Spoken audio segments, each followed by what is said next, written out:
Welcome to Boston. Not the postcard-perfect side, but the hidden side that few dare to talk about. A lost neighborhood in the heart of the city where people left behind struggle between crisis poverty and lack of control. Despite the presence of police order is still a luxury. Every corner tells a story. Every look is a despair. On this journey, we will enter the gray area that few people see, not to judge, but to better understand a silent reality that exists in the heart of modern America. Number 1 area no police want to stay long. The intersection of Massachusetts Avenue and Melnia Cass Boulevard was once planned as a convenient intersection connecting Boston's medical district to major arterials. But over the years, it has transformed into an area that is routinely flagged as unsafe even during the day.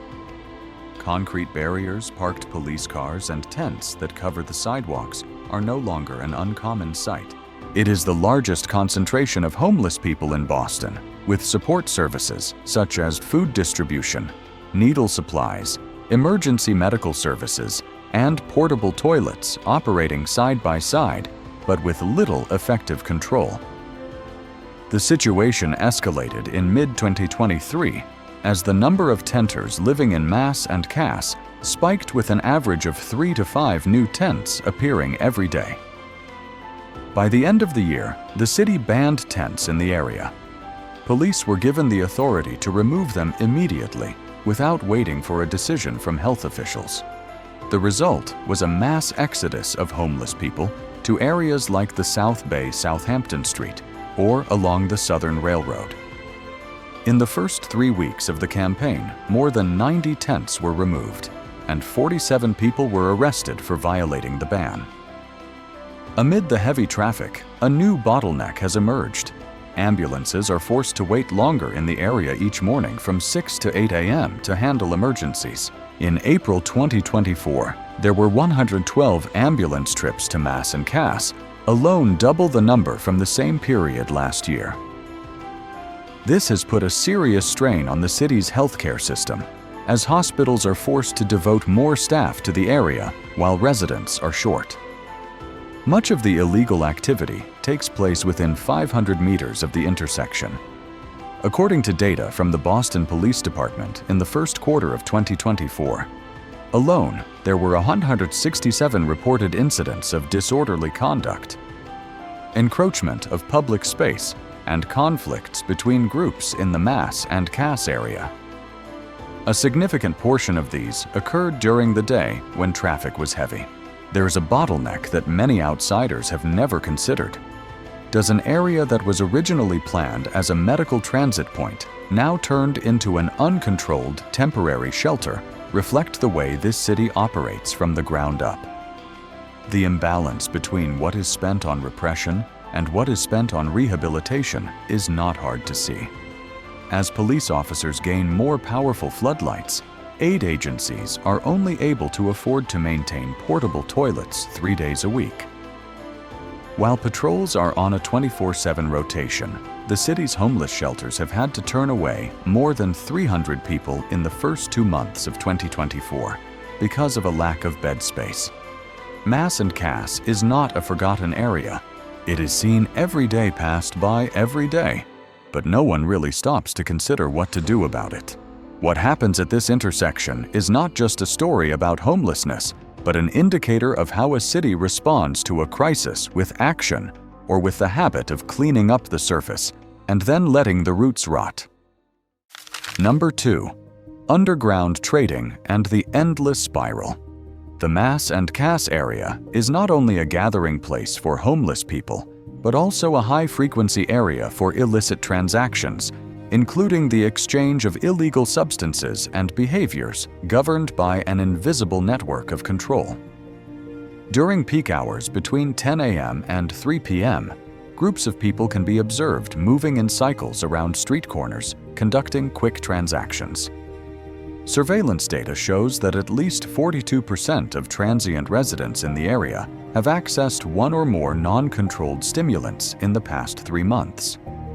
The lack of control over the safe supply of medical supplies also allows counterfeit drugs to be mixed into informal aid packages.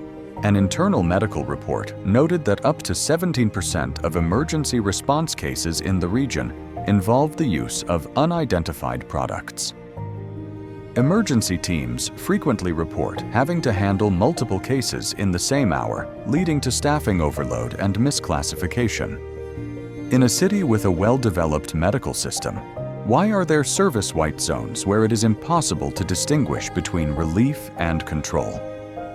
The answer lies in the lack of synchronization between systems. Policy health and social response are not designed to coordinate in real time. Fentanyl use continues to rise. In Boston, 68% of samples tested positive for the drug in the first quarter of 2024, despite rapid testing programs.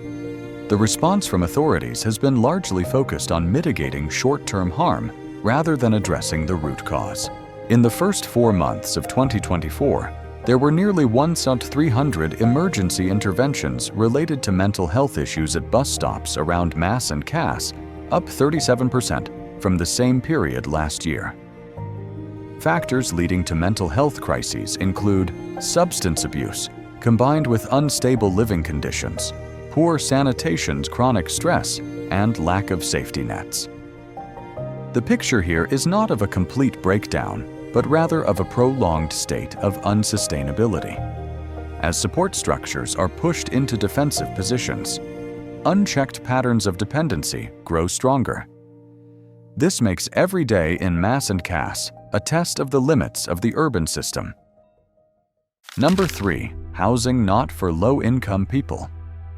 Within a 2-mile radius of Mass and Cass, the median rent for a 1-bedroom apartment ranges from $2,700 to more than $3,500 a month. That's far beyond the means of most workers earning the Boston minimum wage, which averages around $2,000 a month after taxes. This is not a temporary situation, but the cumulative result of years of restrictive zoning, exclusionary zoning, and shrinking public housing stock. Since 2010, Boston has seen a rapid transformation of older neighborhoods into upscale neighborhoods. Areas like the South End and Roxbury, once home to working-class families of color, now have high-rise development density 4 times higher than the city average.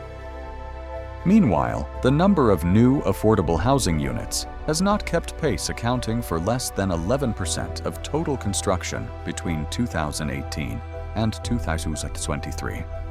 The proportion of rental properties classified as overcrowded, where more than 3 people live in a single bedroom, has increased by more than 22% in the past 3 years.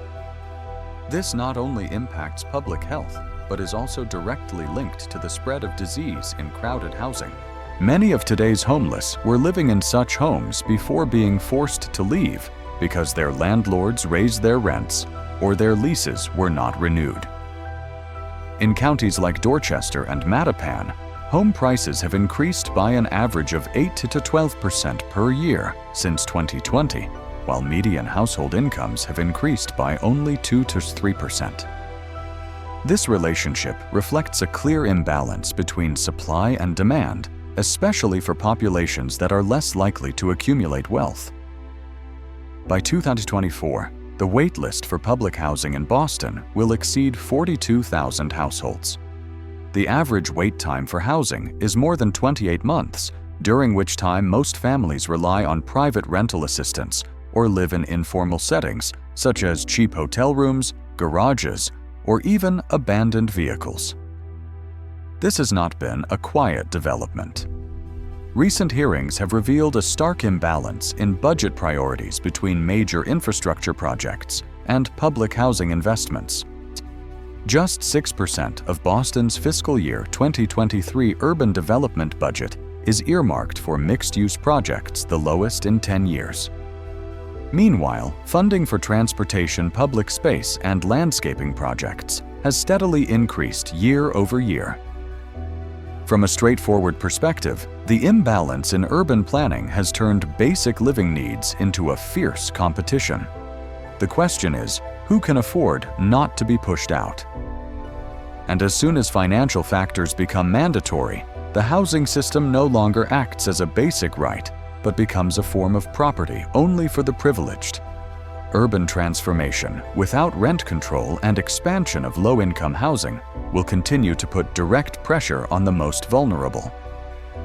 Homelessness is no longer a rare risk, but a state that can occur within months with a small income change. As it stands, the system is not just inflexible, it is pushing some populations into a position of no return. Number 4. Policy gaps that are difficult to fill. Massachusetts's emergency shelter policy was once considered one of the few progressive policies in the country, with its commitment to provide temporary housing to all families with children. However, new limits will be imposed starting in the last quarter of 2023. The system will accept a maximum of 7,500 households at a time and shorten the length of stay from 9 to 6 months starting in 2025. As a result, hundreds of families have been forced to leave shelter without alternative options, pushing more people into homelessness. A new requirement was also added. Individuals seeking access to shelter were required to provide documentation verifying prior residency in Massachusetts.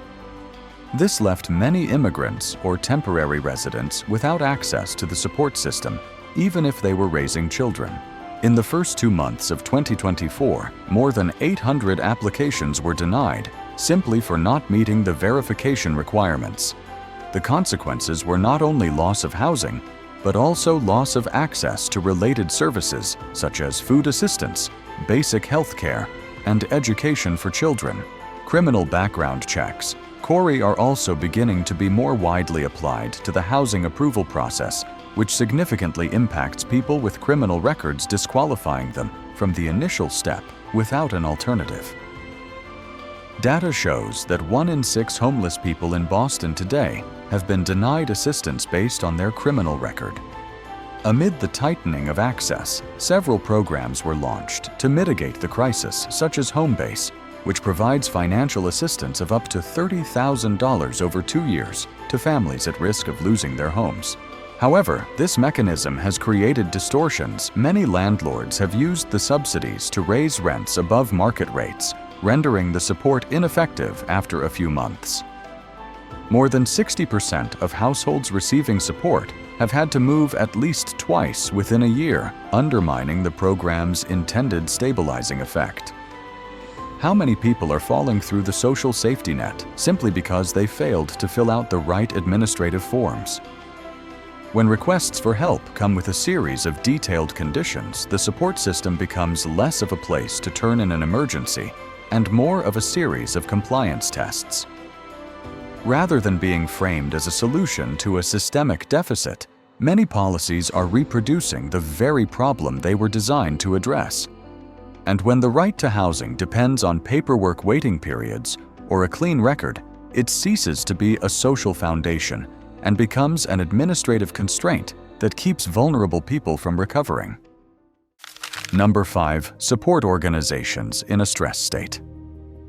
A network of Boston-based NGOs is operating almost constantly to fill the gaps in the formal system. Over the past 12 months, a handful of sleepover shelters have served more than 280,000 people, with an average of 700 to 900 meals distributed daily at fixed distribution points near the downtown area. However, this volume of activity is increasingly constrained by resource constraints, particularly a lack of medical personnel, skilled volunteers, and stable housing. Many organizations have tried to maintain transitional housing programs with the goal of moving homeless people into semi-permanent living conditions for 6 to 18 months. However, the one-year retention rate still hovers around 60–65%. Some models, such as Housing First, have been successful in their early stages, but after 5 years, the rate of residents falling back into homelessness is as high as 38%, suggesting that long-term effectiveness is still limited. Mobile health centers located in hotspots like the South Bay area or near South Station train station see an average of 80 to 120 cases per day, mostly for respiratory issues, skin infections, and complications from substance use. A notable challenge is that the constant movement of homeless people disrupts medical treatment, with many patients not returning for follow-up visits after their initial visit. So why are groups with no permanent public budgets, no legislative power, and only donor support bearing the brunt of the responsibility for coordinating urban welfare? As the work of aid agencies increasingly resembles an alternative relief system, the long-term dependence can easily confuse a temporary solution with a formal structure. In this entire ecosystem, NGOs are acting as the last stoppers before people fall out of the social circle completely. But leaving them in that role for a long time without a clear transfer of responsibility from the authorities only makes the pressure more persistent and the recovery more fragile than ever.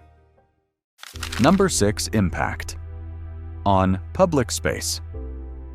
Central areas such as Boston Common, Downtown Crossing, and Copley Square have long been considered the cultural and commercial face of the city. They are places that attract a large number of tourists each year, with more than 22 million people visiting in 2023 alone. However, in the past 18 months, disorder related to informal settlements and street activities has begun to affect the behavior of tourists choosing destinations.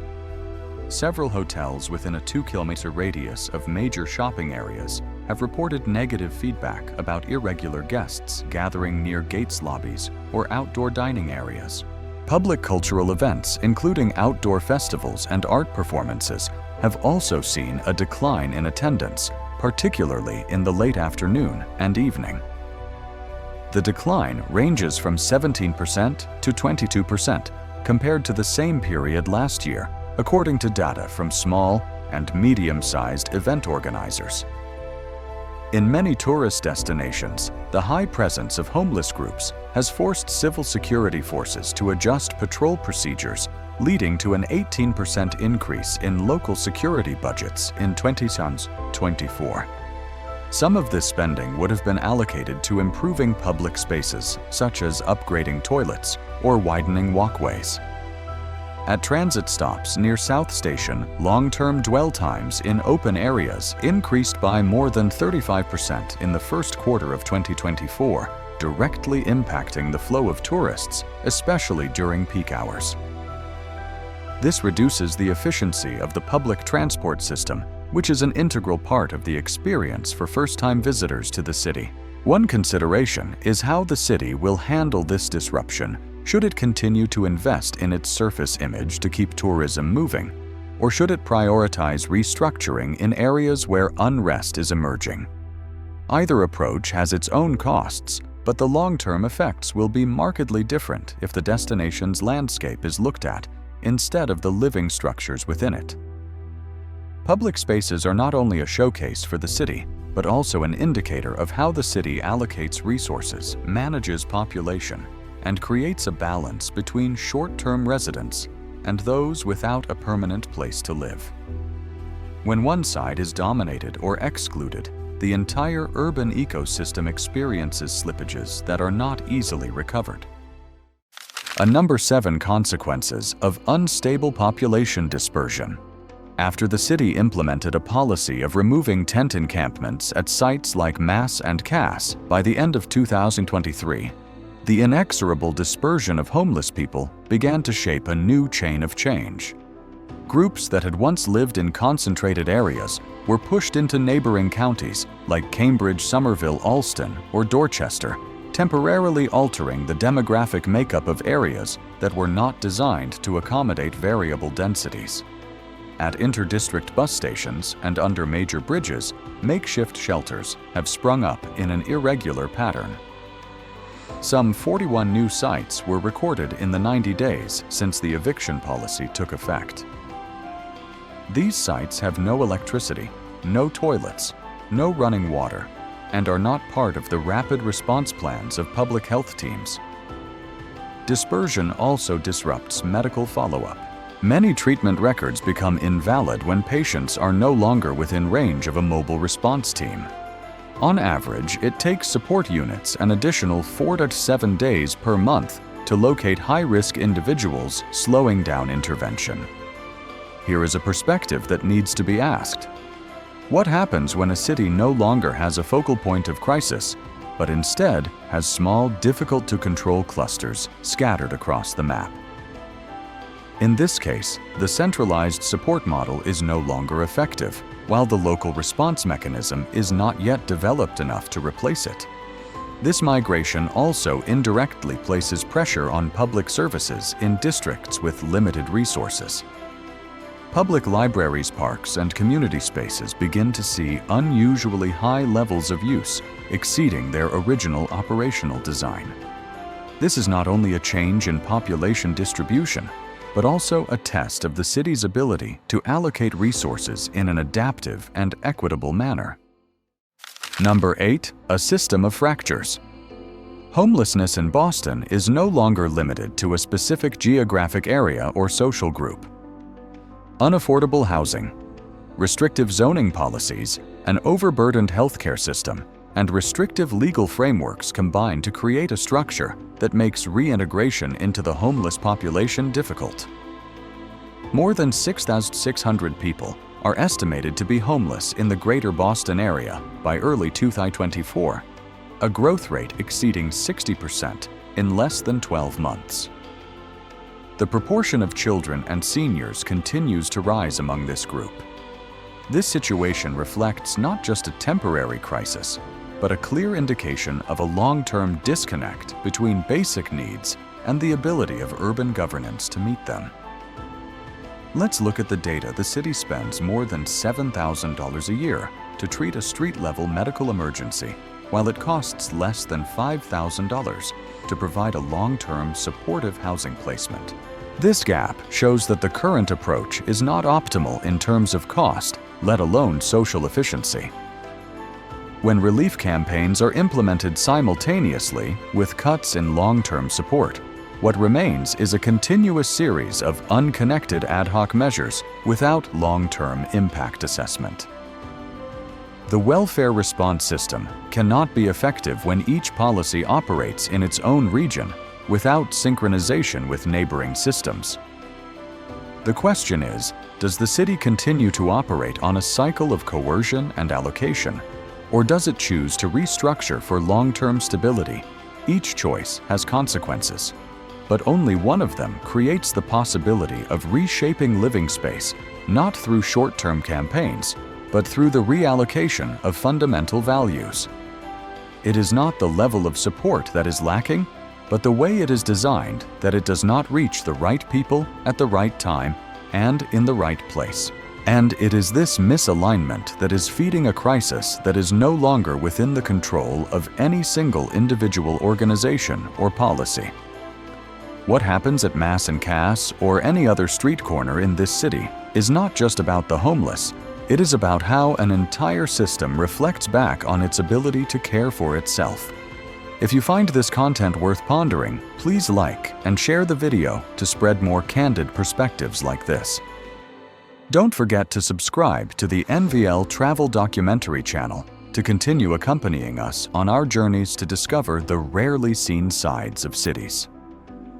What are your thoughts on what's going on in Boston? Leave a comment below. We always read every response.